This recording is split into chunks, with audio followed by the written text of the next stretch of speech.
Hey guys, the Explorer 4 here, the Horror Boy. Welcome back. And today we're getting to another review of the Jaws franchise. Of course, they're going to be getting to the first sequel in the series, and that is on the very underrated sequel that I think is one of the most perfect sequels out there, Jaws 2. Now, I have it on DVD. This is the version that I watched last night to rewatch this movie again. DVD is actually pretty good. It has a making of, has behind the scenes, photo gallery, poster gallery, trailer gallery, so it's pretty loaded with features, which surprised me. And as far as this DVD goes, if you're ever out and about and you see this, I recommend getting it. It's a good price, $3 for 3 movies. They have features that look pretty decent on DVD. They sound pretty decent as well. I mean, for DVDs, they're not bad, so I do have that. But I wanted to show this off because this was the first way that I'd watch Jaws 2. And it was really cool to watch it this way, and I love this poster they have for it. Of course, I have the vintage Jaws 2 VHS tape, which was actually pretty cheap. It was like 50 cents, I think, for this tape. But yeah, Jaws 2, which has a great poster. I love that. That's such an iconic poster, and it's such an iconic scene in the movie as well. Speaking of iconic, there's also the very legendary tagline, "Just when you thought it was safe to go back in the water," which has been parodied so many times in other posters. But Jaws 2, in my opinion, is on the level of the first movie. I'm going to give the same exact rating. Why? Because I feel like it is one of the most underrated sequels out there. And I was very impressed with this movie back when I first seen it, and I loved it. And then I started hearing about all the negative stuff of the film, and I really don't get that. This is a movie that, honestly, I don't get the hate for. People call it boring, call it slow. They say the characters are pretty bad. I really don't get those problems. For me, I have zero problems with this movie. Yes, I have zero problem with this movie. It's, to me, the perfect sequel. It's about as everything as you would want in a Jaws sequel. And, you know, I'm glad they made sequels, because I love the first Jaws. I love the idea of the killer shark, and yeah, it's not going to be as suspenseful as the first movie, but it's a very fun, entertaining, and still relatively suspenseful movie that I just don't understand the hate for. I think it's wonderfully directed. Of course, it's a 1978 film, gets a 5.8 on IMDb, which is relatively low compared to the first Jaws. I mean, the first Jaws was like an 8 point something on IMDb, and this has a 5.8, which is pretty low.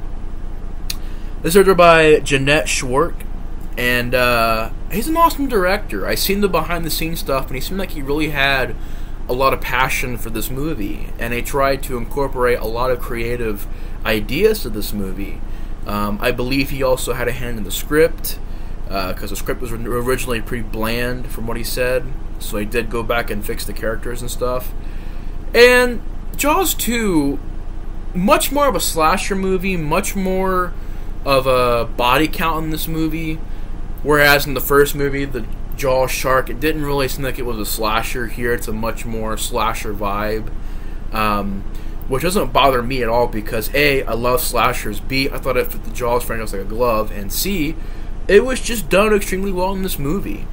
The plot, you have another shark in Amity, and it begins killing people. Sheriff Brody, once again played by Roy Scheider, is trying to convince the mayor and convince the town council that there's the shark that's there.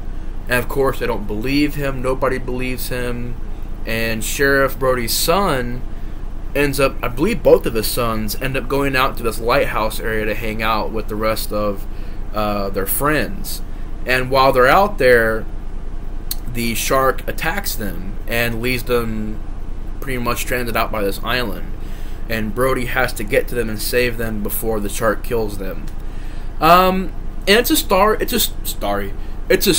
that I really like, and it's different. It's not about Brody going out again on another boat with 2 other guys. It's its own story, and I like the teen characters. They're not bad at all. You have one guy who kind of looks like Napoleon Dynamite, I swear, he looks like Napoleon. Even sounds like him. Dresses like him, looks like him, and sounds like Napoleon Dynamite. But, the cast wasn't bad at all, to be honest. It wasn't bad at all.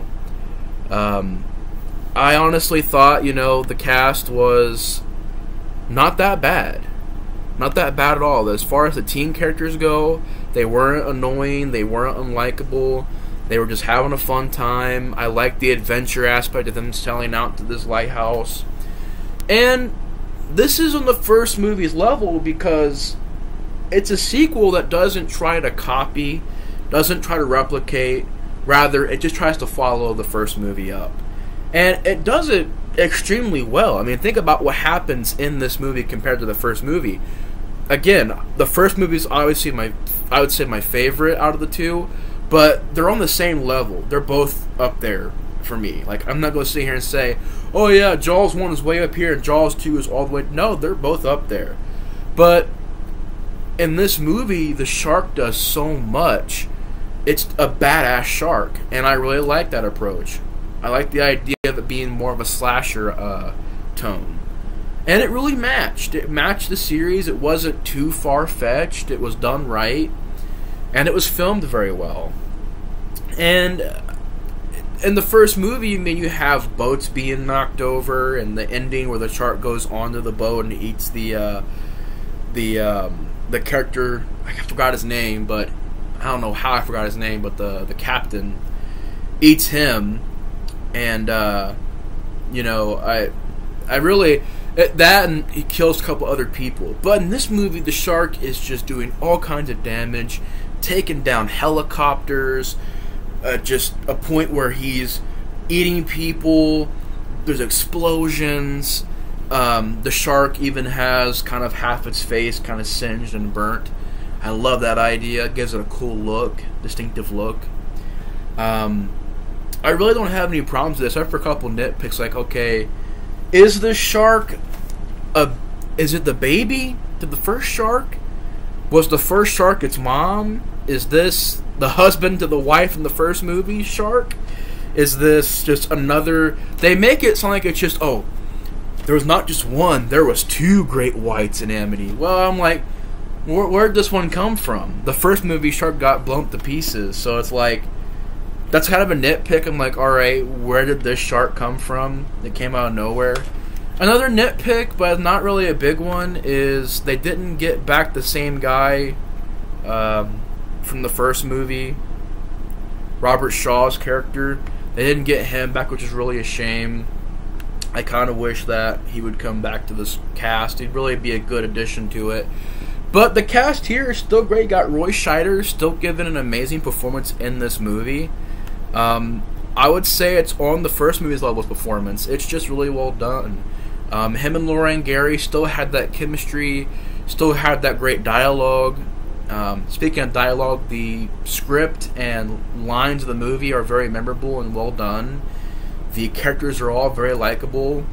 They're not bad characters at all, which is another thing. Like, I go through it, I'm like, well, you look at this movie, they didn't do the whole... And I think this is a problem, too, people say is, well, it's not a slow burn, it's an action-packed movie. They showed the shark too much. And I'm thinking, the shark looks good. Like, the effects look even better in this movie, to me. Like, the first movie's shark looks classic. This one, though, they put a little bit more detail into it. It looks better. The animatronics move better. And the way they did it was really interesting. They put, like, a platform under the water. And it was called the Luxurious Shark, where it could move its head very fluently. And it looked good. It looked really, really good. So, seeing the shark was pretty cool. It looks better in this movie. It moves better. It's got a little bit more to it, the detail-wise. And there are certain scenes that I thought were really well done. And I think the direction in this movie is extremely well done and well shot. I love the shot where the shark is coming at Sheriff Brody's son. And literally the split second they pull him into the boat, the shark just goes by. What a shot. Like, what an amazing shot that was. An angle and everything. The timing was just on the split hair. I love that. The POV of the shark going through the water. You get a lot more POV shots, a lot more of the shark in this movie being a badass, taking out a helicopter, just chewing these boats to pieces. The body count is bigger. It's a much more bloodier movie. To me, it's a little bit shorter than the first movie. It's an hour and 56 minutes long. The first movie was about two and a half hours long, so it's a little bit shorter. But for me, the pacing is better in this movie. I didn't get bored at all while watching this movie. It's not boring at all to me. It's very interesting. Brody still does stuff in this movie. I love his dialogue. I love the end of the movie where he has the power line. You know, open wide, say ah! I love that. I love certain dialogue too, where he's like, you know, I fired off my gun, I fired off my mouth, I blew it. And then he's like, I'm just too tired, just too damn tired. And the wife, Lorraine Gary, is like, no, you're just too damn drunk. It's what you are, too damn drunk. So I love the dialogue, I love the characters still. It's got, the Amity Island still looks like the first movie. It's filmed well, it's beautiful cinematography.